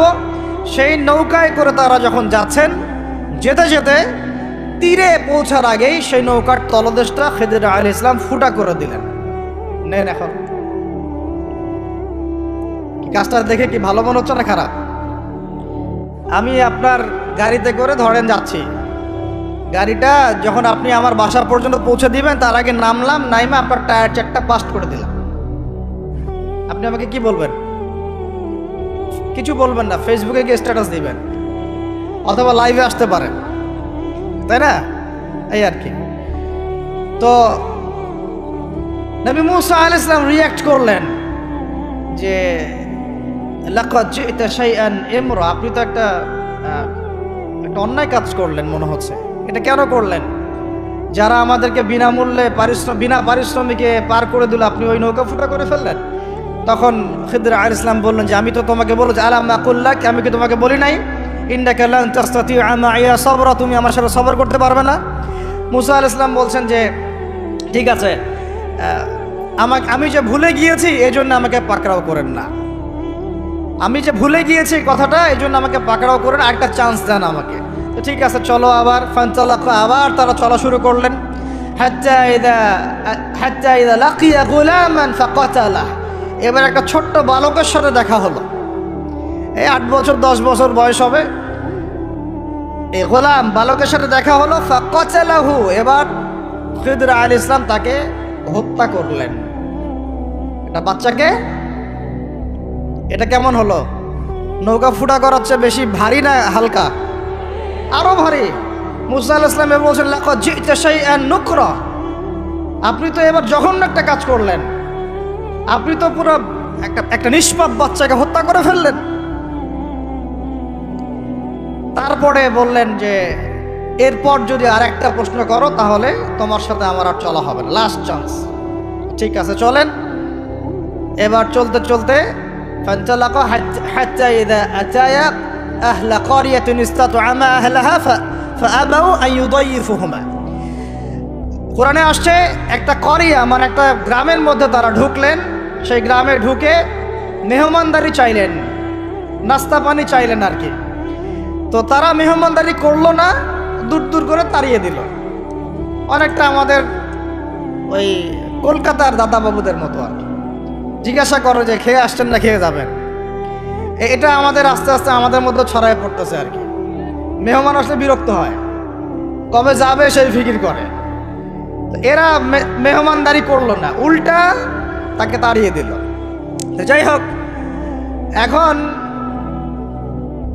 মুসা আলাইহিস সালাম বলছেন যে এখানে একটা ঘটনা ঘটেছে। খিদর আলাইহিস সালাম দেখলেন যে বাড়ি থেকে তাদেরকে তাড়িয়ে দেওয়া হলো, মেহমানদারি করা হলো না, ওই বাড়ির একটা দেয়াল ধসে পড়ে গেছে। ওই বাড়ির একটা দেয়াল ধসে পড়ে গেছে। তখন তিনি সেটাকে নিজের হাতে আবার নির্মাণ করে দিলেন। সুবহানাল্লাহ। এটা দেখে মুসা আলাইহিস সালাম বললেন যে আপনি তো চাইলে কিছু আজর নিতে পারতেন, আপনি যে এত কষ্ট করে এটা নির্মাণ করে দিলেন, আপনি তো চাইলে একটু টাকা পয়সা নিতে পারতেন। ওরা মেহমানদারি করলো না, ওইটা দিয়ে হয়তো আমরা কি করতে পারতাম, নাস্তা পানি করতে পারতাম। তখন তিনি বলেন হাযা ফিরাকু বাইনি ওয়া বাইনাক, এই হলো তোমার আমার ফেরাক, পার্থক্য শেষ, তোমার সাথে আমার চলা আর হলো না। আমাদের নবী সাল্লাল্লাহু আলাইহি ওয়াসাল্লাম বলেছিলেন যে যদি সেদিন মুসা আলাইহিস সালাম এই প্রশ্নগুলো বারবার না করতেন তাহলে আরো অনেক জ্ঞান শেখা যেত। ওয়া কানা আবুহুমা সালিহা, তাদের বাবা ছিল সৎ, আর ওই দেয়ালের নিচে তাদের বাবা মায়ের রেখে যাওয়া পৈতৃক সম্পত্তি খাজানা ছিল। যদি দেয়াল নির্মাণ না করতাম মানুষ সেই খাজানা নিয়ে চলে যেত। দেয়াল নির্মাণ করেছি, ওরা যখন বড় হবে তখন ওই খাজানা তারা অটোমেটিকলি পেয়ে যাবে। তো তিনটা ক্ষেত্রেই হে মুসা তুমি সবর করতে পারো নাই, তোমার কাছে মনে হয়েছে যে আমি অন্যায় করছি, কিন্তু আসলে এই প্রত্যেকটা ক্ষেত্রে আমি সঠিক ছিলাম, তুমি ভুল ছিল। এখানে একটা চমৎকার শিক্ষা আছে, একটা চমৎকার গভীর একটা শিক্ষার ব্যাখ্যা আছে, অন্তর্দৃষ্টির শিক্ষা, যে শুধুমাত্র বাইরের চোখ দিয়ে আর বাইরের এইসব সাক্ষরতার হাত দিয়ে, সার্টিফিকেট দিয়ে, নাম সিগনেচার করে, এত এত বইপত্র পড়েই মানুষ প্রকৃত শিক্ষিত হয় না। একটা গভীর একটা বুঝ দরকার, আল্লাহর মারেফত দরকার, আল্লাহর নূর দরকার, তাসকিয়া দরকার, দূরদর্শিতা দরকার, যেটাকে আমরা হিকমা বলি। ওয়ামা ইউতাল হিকমা ফাকাদ উতিয়া খায়রান কাসীরা, আল্লাহ বলেছেন যাকে হিকমা এবং প্রজ্ঞা দেওয়া হয়েছে তাকে অনেক প্রচুর প্রচুর কল্যাণ দিয়ে দেওয়া হয়েছে। এখানে দেখেন একজন নবী হয়েও তিনি বুঝতে পারেন নাই এই তিনটা ঘটনার পিছনের কারণ কি, অথচ খিদর আলাইহিস সালামকে আল্লাহ পাক এমন জ্ঞান দিয়েছিলেন যেই জ্ঞান দিয়ে তিনি ব্যাখ্যা করলেন যে পিছনের কারণ কি ছিল। এখন এই ঘটনাটা আপনার আমার জন্য শিক্ষাটা কি, এই যুগের সাথে কি সম্পর্ক? আমি বলেছি সূরা কাহাফ আপনাকে দাজ্জাল থেকে বাঁচাবে। আমি বলেছি সূরা কাহাফ সেই সূরা যা আপনার অন্তর্দৃষ্টি, ভিতরের চোখ খুলে দিবে, আপনার কলবে নূর নিয়ে আসবে। আপনি এমন কিছু দেখবেন, বুঝবেন, শুনবেন যা সবাই বুঝতে পারছে না, সবাই শুনতে পারছে না, সবাই দেখতে পারছে না। এখন বাইরের চোখ দিয়ে আপনি দেখছেন পুরো বিশ্ব মুসলমানদের, কোটি কোটি মুসলমান, একদম 60টা 70টা 100টা রাষ্ট্র, কত মিলিটারি বাহিনী, কত আমাদের প্রযুক্তি, কত পুলিশ, কত র্যাব, কত আমাদের পলিটিশিয়ান দিয়ে ভর্তি। আদতে ভিতরের চোখ দিয়ে দেখলে আপনি দেখবেন পুরো বিশ্বের এই লক্ষ কোটি মুসলমান আজকে জাতিসংঘের হাতে বন্দী হয়ে গেছে। ও যদি বলে ডানে যাও, মুসলমানরা ডানে যায়, যদি বলে বামে যাও, মুসলমানরা বামে যায়, কিছুই করার নাই। এটা ভিতরের চোখ দিয়ে আমরা দেখছি, ভিতরের চোখ দিয়ে। এটাকে ফর্ম করা হয়েছে দ্বিতীয় বিশ্বযুদ্ধের পরে 1945 সালের দিক থেকে। এটার এজেন্ডাই ছিল একটা, যে পুরো বিশ্বের কাফেরদেরকে ঐক্যবদ্ধ করা এবং সারা বিশ্বের মুসলিমদেরকে নির্যাতন করা। প্রত্যেকটা জায়গায় মুসলিমরা যেখানে নির্যাতিত হয়েছে, এর পিছনে এদের একদম স্পষ্ট ভূমিকা ছিল। এখন পর্যন্ত যদি আগামীকাল আপনি শোনেন যে গাজার মধ্যে 1000 শিশুকে হত্যা করা হয়েছে, তবুও এরা ঐক্যবদ্ধভাবে মাজলুমদের পক্ষে কোনো অবস্থান নেবে না। এরা বরং ওই জালেমদের পক্ষে অবস্থান নেবে এবং বলবে আমরা আমাদের বন্ধুদের সাথে আছি। এটা হচ্ছে আসল চরিত্র, যেটা আপনি বাইরের চোখ দিয়ে বুঝতে পারছেন না, কিন্তু আপনি খিদির হলে বুঝতে পারতেন আসল ঘটনা কি। আমার কথা কি বুঝতে পারছেন? তাহলে এটা বাইরের চোখ দিয়ে দেখলে আপনি বিশ্ব রাজনীতিতে বুঝবেন যা হচ্ছে এগুলো মুসলমানদের কল্যাণের স্বার্থে হচ্ছে না, বরং আমাদের স্বার্থকে জলাঞ্জলি দিয়ে ওরা ওদের স্বার্থ প্রতিষ্ঠা করছে। আল্লাহ পাক এই জালেমদের থেকে আমাদেরকে হেফাজত করেন। এইটা হচ্ছে মূল তাগুতি শক্তি, পুরো বিশ্বের মূল তাগুত, মূল কুফর, মূল শিরকের গোড়াই হচ্ছে এটা। বিশ্বাস করেন ইমামুল মাহদী যখন আসবেন এবং ঈসা ইবনে মারইয়াম যখন আসবেন, ইনশাআল্লাহু তাআলা এই গোড়ার তাগুতি শক্তির কোনো অস্তিত্ব এই পৃথিবীতে থাকবে না ইনশাআল্লাহ। আমরা এটাও জানি 80টা পতাকা একত্রিত হবে। কতটা? 80টা পতাকা একত্রিত হয়ে মুসলমানদের বিরুদ্ধে তারা যুদ্ধ করবে। ইতিহাসের ছাত্র কেউ থাকলে আমার সামনে দাঁড়ায় বলেন তো, যে এই পুরো বিশ্বের ইতিহাসে কোনোদিনও 80টা ফ্ল্যাগ একত্রিত হয়ে মুসলমানদের বিরুদ্ধে লড়েছে? হয়েছে এই ঘটনা কখনো? তার মানে হয় বর্তমানে হবে অথবা ভবিষ্যতে হবে। আর আপনাকে যদি জিজ্ঞাসা করি এটা কাদের দ্বারা সম্ভব, পুরো বিশ্বের 80টা ফ্ল্যাগকে একত্রিত করা কাদের দ্বারা সম্ভব? আপনার বিচক্ষণতা থাকলে, খিদির যদি আপনি হয়ে থাকেন, আপনি বুঝতে পারবেন কাদের দ্বারা সম্ভব। এখন এটা হলো জিওপলিটিক্যাল অবস্থা। তবে ওইখানে যে ওদের মধ্যে সবাই এক তা নয়, ওদের মধ্যেও দুটো ভাগ আছে। এক শ্রেণীর নাসারা, এক শ্রেণীর নাসারা আছে যারা মুসলমানদের কাছাকাছি থাকবে, যারা দেখবেন মুসলমানদের পক্ষে অবস্থান নেবে। আর এক শ্রেণীর নাসারা থাকবে যারা মুসলমানদের সরাসরি শত্রুতা করবে। এই বিষয়ে আল্লাহ পাক সূরা মাঈদার মধ্যে স্পষ্ট বলেছেন, ইয়া আইয়ুহাল্লাযীনা আমানু, হে মুমিনগণ, লা তাত্তাখিযুল ইয়াহুদা ওয়ান নাসারা আউলিয়া, তোমরা ইহুদি এবং নাসারাদেরকে বন্ধুরূপে গ্রহণ করো না। কে বলেছেন? কে বলেছেন? এখন আপনি কি আল্লাহর দিকে তেরে আসবেন? আপনি কি আল্লাহর সামনে আল্লাহর দিকে তেরে আসবেন? হ্যাঁ, আল্লাহ আপনি কেন এই কথা বললেন, আপনি কেন অসাম্প্রদায়িক কথা বললেন, এমন কথা বলবেন? আল্লাহ বলছেন সূরা মাঈদা আয়াত নাম্বার 51-তে, কত নাম্বার? আল্লাহ বলছেন, ইয়া আইয়ুহাল্লাযীনা আমানু, হে মুমিনগণ, তোমরা যদি মুমিন হয়ে থাকো, লা তাত্তাখিযুল ইয়াহুদা ওয়ান নাসারা আউলিয়া, ইহুদি এবং নাসারাদেরকে বন্ধুরূপে গ্রহণ করো না। এখন কি আল্লাহ পাক সব ইহুদিকেই বলছেন, সব ইহুদি সব নাসারাকেই বলছেন, সব খ্রিস্টানকে বলছেন? উত্তর না। কাদেরকে বলছেন? বা'দুহুম আউলিয়াউ বা'দ, ইহুদি নাসারার মধ্যে যারা একে অপরের বন্ধু, ইহুদি নাসারাদের মধ্যে যারা একে অপরের বন্ধু, আল্লাহ পাক তাদেরকে আমাদেরকে বন্ধুরূপে গ্রহণ করতে নিষেধ করেছেন। কেন? আল্লাহ পাক বলেছেন, ওয়া মান ইয়াতাওয়াল্লাহুম মিনকুম ফাইন্নাহু মিনহুম, তোমাদের মধ্যে কেউ যদি ওদের দিকে চলে যায়, ওদের দিকে মুখ ফিরায়, ওদের সাথে বন্ধুত্ব করে, অ্যালায়েন্স করে, তাহলে সে এই উম্মার কেউ না, সে তাদের অন্তর্ভুক্ত হয়ে যাবে। নাউযুবিল্লাহ। এখন আপনি বলেন তো, সারা বিশ্বের ইহুদি এবং খ্রিস্টানরা কি একসাথে আছে? না, ওদের মধ্যে কিন্তু বিভক্তি আছে, আছে না? ওদের মধ্যে বিভক্তি আছে।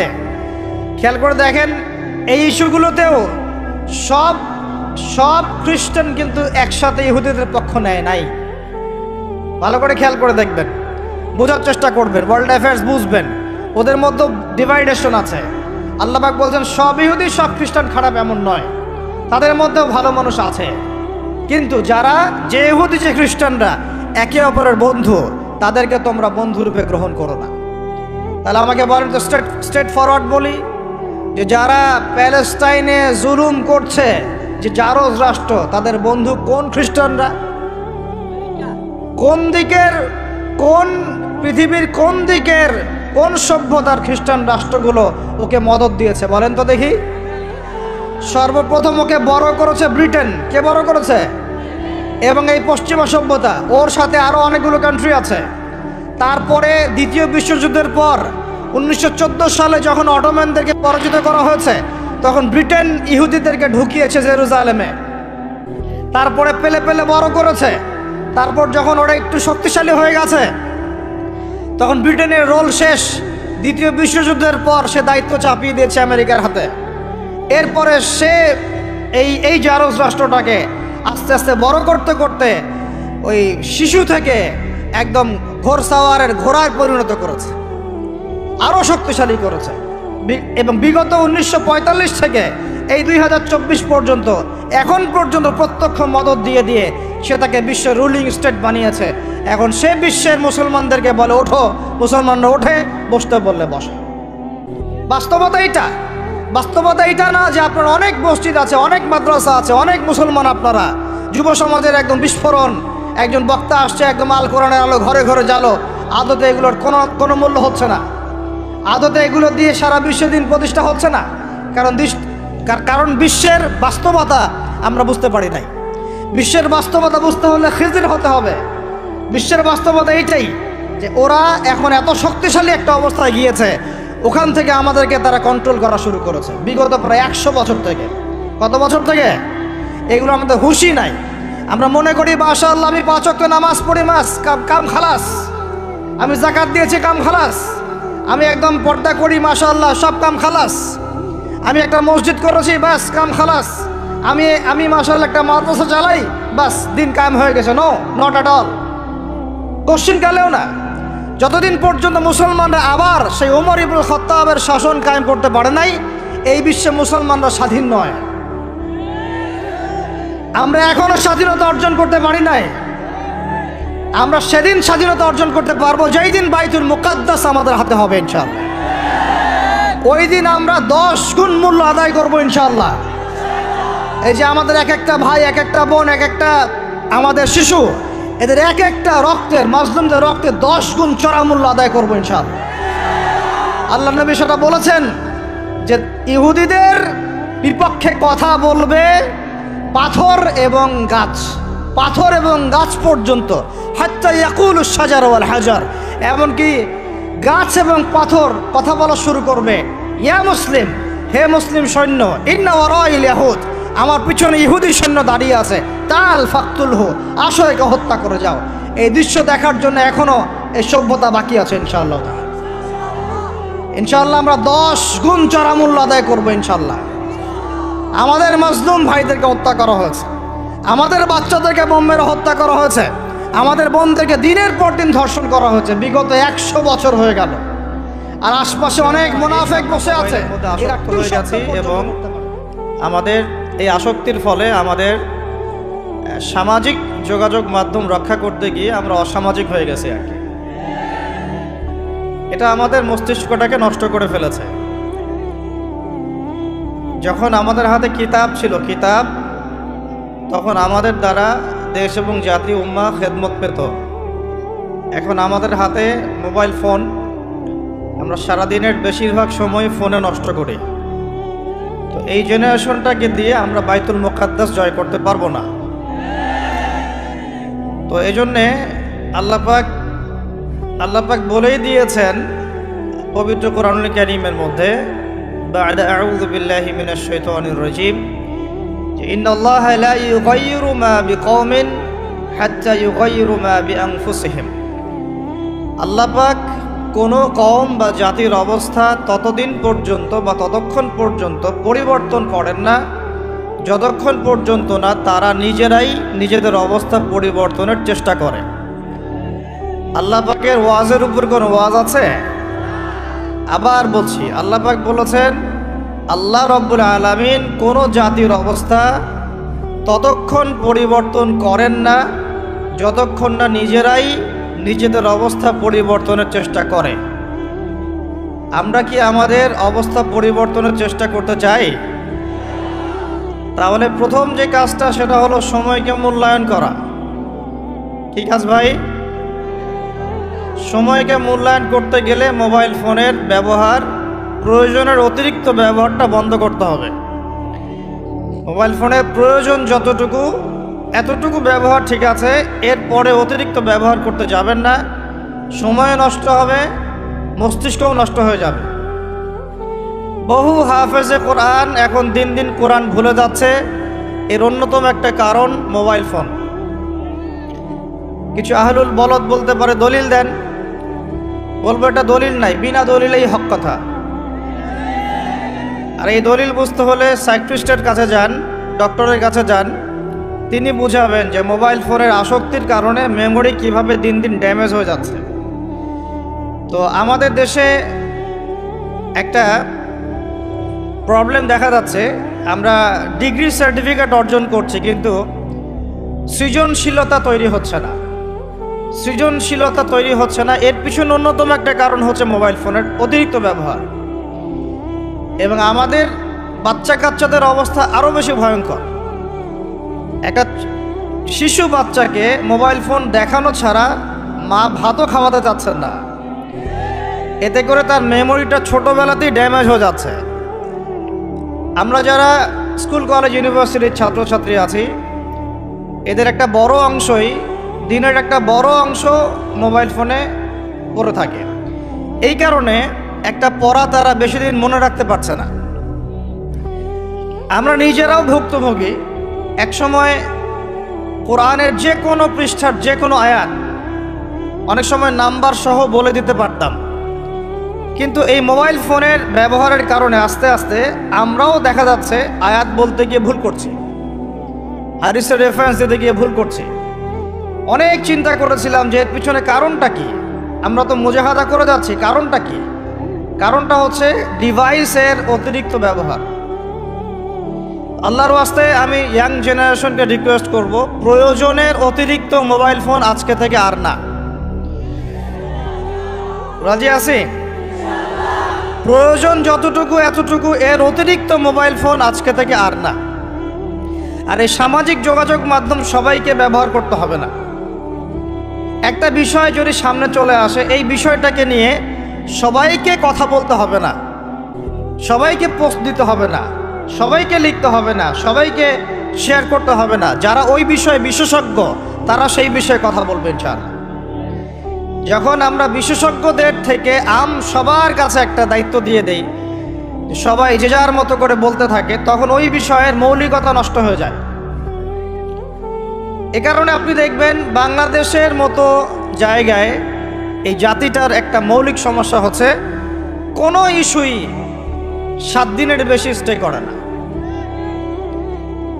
অক্টোবর মাসের শুরুর দিকে 3 থেকে 6 তারিখের দিকে আমরা যেভাবে হুরমাতুল আকসা, বাইতুল মুকাদ্দাস, প্যালেস্টাইন, গাজা, জেরুজালেম এগুলো নিয়ে যেমন সরব ছিলাম, আস্তে আস্তে আস্তে আমরা এগুলো থেকে দূরে সরে গেলাম, আমরা ভুলে গেলাম। কারণ কি? কারণ আমরা হয়ে গেছে একটা ইস্যু পাগল জাতি।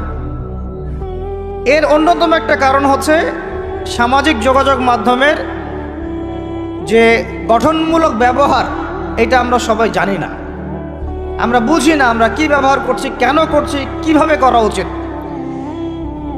যদি সরকার থেকে একটা নীতিমালা দেওয়া হতো আর একটা যোগ্যতার মানদণ্ড দেওয়া হতো যে এই যোগ্যতা না অর্জন করা পর্যন্ত সামাজিক যোগাযোগ মাধ্যমে অ্যাকাউন্ট খুলতে পারবে না, তাহলে দেখতেন সমাজটা সুশৃঙ্খল হয়ে যেত। তো প্রথমে এতগুলো কথা বলার উদ্দেশ্য হচ্ছে যুবকদেরকে একটা বিষয় সচেতন করা, যে আপনার মেধা, আপনার সময়, আপনার প্রতিভা, এই পুরো বিষয়গুলো এখন মোবাইল ফোন খেয়ে ফেলছে আপনাদের।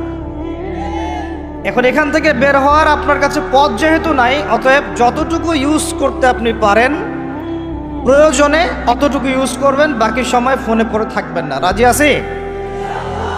কারণ আমরা বলেছিলাম আয়াত শুরুতে একটা আয়াত বলেছিলাম, আল্লাহ পাক কোনো জাতির অবস্থা ততদিন পর্যন্ত পরিবর্তন করেন না যতদিন না তারা নিজেরা কি বলেন, নিজেদের অবস্থা পরিবর্তনের চেষ্টা করে। তাহলে প্রথম পরিবর্তনটা শুরু হোক আপনার সময়কে মূল্যায়ন থেকে। আল্লাহ পাক তৌফিক দান করেন। আল্লাহ পাক কিন্তু সূরা আসরে বলেছেন, ওয়াল আসরি, সময়ের কসম, মহাকালের কসম, সময়ের কসম, ইন্নাল ইনসানা লাফি খুসর। আমি আল্লাহ সময়ের কসম করে বলছি, পুরো মানব জাতি ক্ষতির মধ্যে আছে। ইল্লাল্লাযীনা আমানু, তারা ব্যতীত যারা ঈমান এনেছে, ওয়া আমিলুস সলিহাত, এবং সৎ আমল সম্পাদন করেছে, ওয়া তাওয়াসাউ বিল হক, পরস্পরকে সত্যের উপদেশ দিয়েছে, ওয়া তাওয়াসাউ বিস সবর, এবং পরস্পরকে ধৈর্যের উপদেশ দিয়েছে। তাহলে আল্লাহ পাক এখানে সময়কে মূল্যায়ন করতে বলেছে।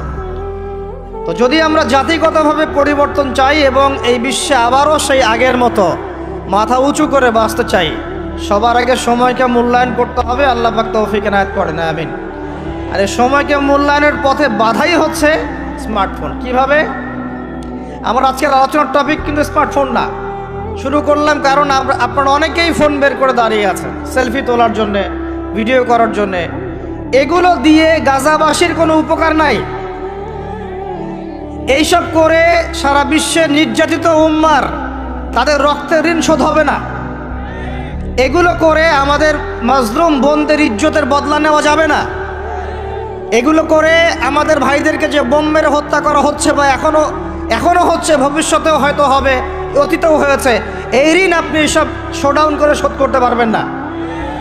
তো এগুলো মৌলিক কাজ নয়, এগুলো মৌলিক কোনো কাজ নয়।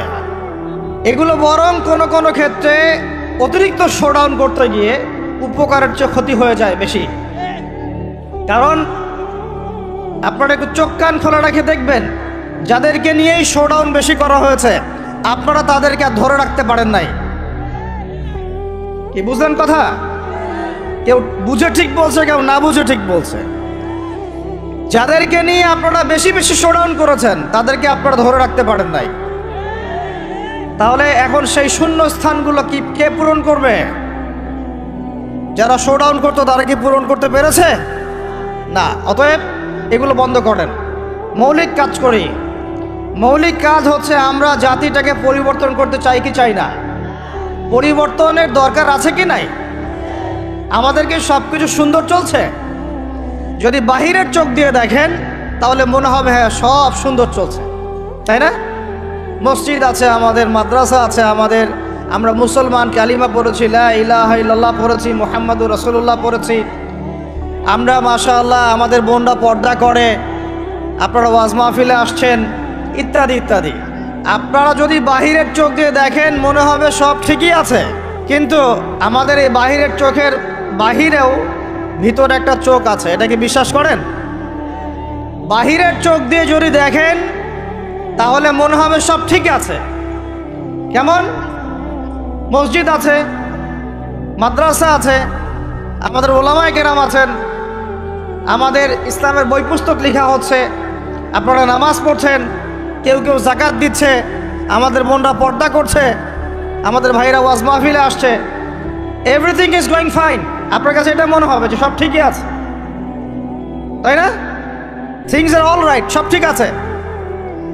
কিন্তু ভিতরের চোখ দিয়ে দেখা শিখলে আপনি বুঝবেন যে এই সব ঠিকের অন্তরালে আসলে কিছুই ঠিক নাই। আয়াত, আরেকটা বর্ণনা আসছে প্রথম 3টা আয়াত, মানে প্রথম 10 বা প্রথম 3 বা প্রথম 3, 10, শেষের 10, সবগুলোই। এগুলো যারা মুখস্থ করবে, আমল করবে, পাঠ করবে, তার জীবদ্দশায় যদি দাজ্জালও বের হয়, সেই দাজ্জাল তার কোনো ক্ষতি করতে পারবে না।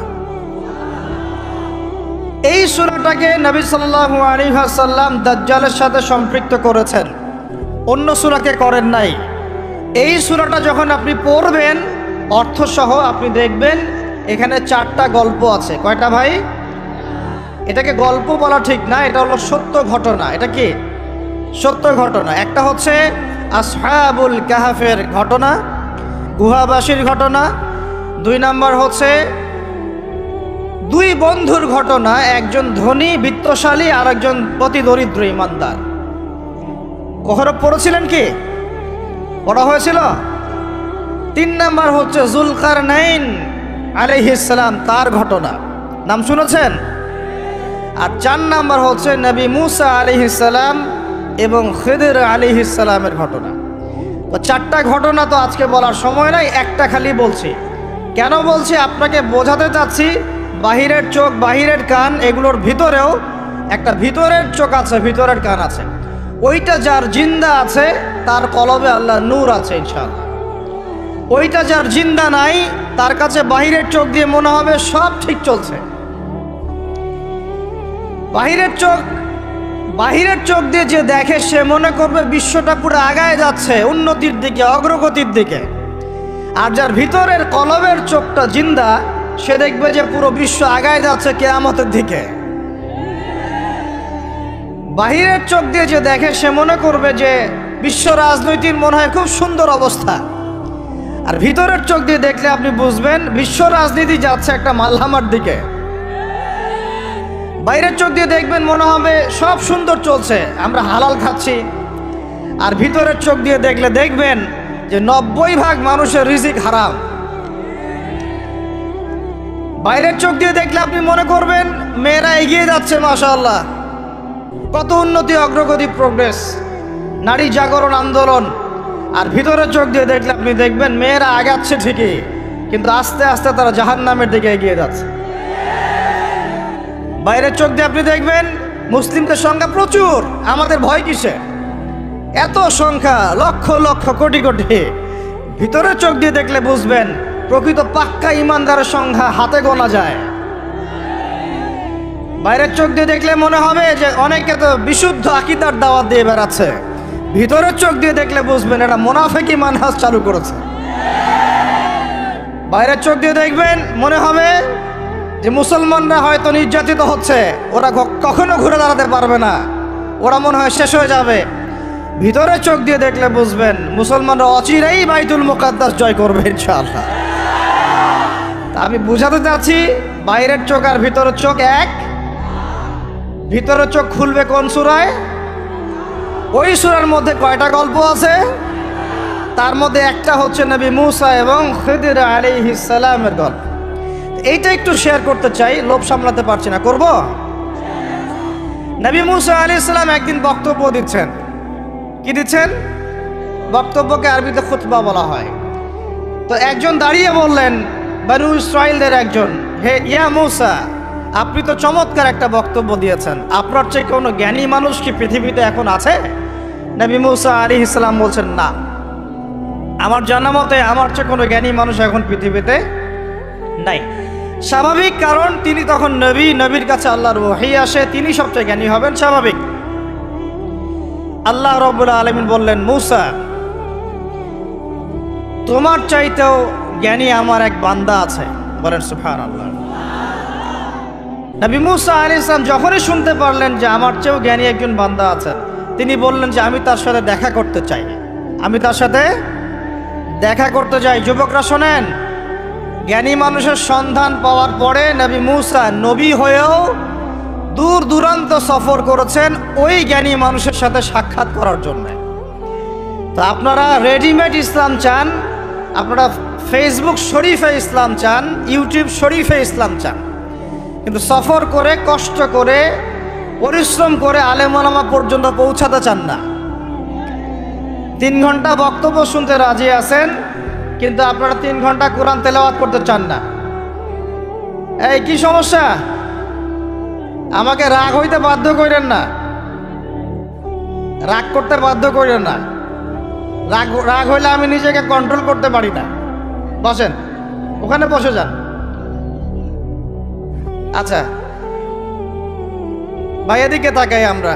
এই যে আলোচনার পরিবেশগুলো নষ্ট করা হচ্ছে, আমি এগুলোই খুব অপছন্দ করি। এই জন্য আমি বারবার মাহফিল কমিটিকে বলি যে ভাই, আপনারা মসজিদে আয়োজন করেন, মসজিদের ভিতরে করেন, জুমার খুতবায় আমাকে নেন, খুতবার পরে আলোচনা নেন, বা বাদ মাগরিব নেন, বাদেশার হালাকায় নেন। যতগুলো মাহফিলে গিয়েছি এই জিনিসগুলো দেখেছি। হই হুল্লা, চিল্লাফল্লা, শোডাউন, সেলফি ইত্যাদি ইত্যাদি। বক্তা হাঁটতে ঢুকতেই তার হিমশিম খেতে হচ্ছে, তার গায়ের উপর মানুষ হুমড়ি খেয়ে পড়ছে। এগুলো কোনোভাবেই ইসলামের আচরণ না। এগুলো উল্টা মানুষকে কষ্ট দেওয়ার। ব্যাপারটা বুঝেন, এখানে আল্লাহ এবং তার রসুলের কথা হচ্ছে। একটা মজলিসে আল্লাহ এবং তার রাসূলের কথা হচ্ছিল, একজন উচ্চস্বরে কথা বলেছেন একজন সাহাবী। আয়াত নাজিল হয়ে গেল আল্লাহর পক্ষ থেকে, যেখানে নবী কথা বলেন তার কণ্ঠস্বরের উপরে কণ্ঠস্বর উঁচু করো না।